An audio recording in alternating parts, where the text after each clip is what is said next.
How long does it take to start getting recognition after you start your podcast? Welcome to B2B on Air. I'm your host, Joseph Lewin, and in today's episode, we're going to talk about how quickly you can start getting thought leadership value or personal brand value from your podcast. Today is Memorial Day, so first off, I want to say thank you to everyone who has served in the armed forces, and a special thanks and appreciation to all the men and women who have lost their lives over the years protecting our country and making it possible for me to be able to be safe recording a podcast. Most people, when they're starting a podcast, want to get recognition. They want thought leadership value. They want to grow their personal brand. But how long does it actually take?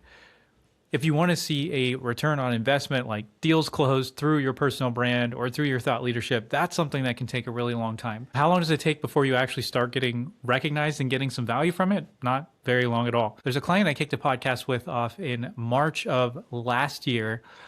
He is an MD and he works with small rural hospitals and was looking to get people on his show who are CEOs or presidents of rural hospitals. So we kicked off the podcast, got it going in March, and by May, people started introducing him as the rural hospital podcast guy. And he was able to book CEOs and presidents of hospitals, rural hospital association leaders right off the bat. And within just a few short months, he was already being seen and recognized as the rural hospital podcast guy. And so it really didn't take long at all for him to start getting that value and that recognition.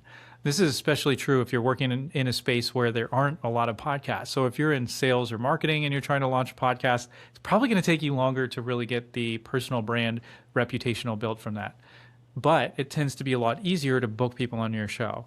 On the flip side, if you're working on booking people in rural hospitals, there's not very many podcasts that are focused on that area. And it can be harder to book those folks because they're not used to it and they don't necessarily see the personal value for them to be going on a podcast. So it could take a little more work to get going. But then once you get going, you start getting known and recognized in that space much quicker. Another example is my brother, David. He's a salesperson in the drone detection space. He sells radar.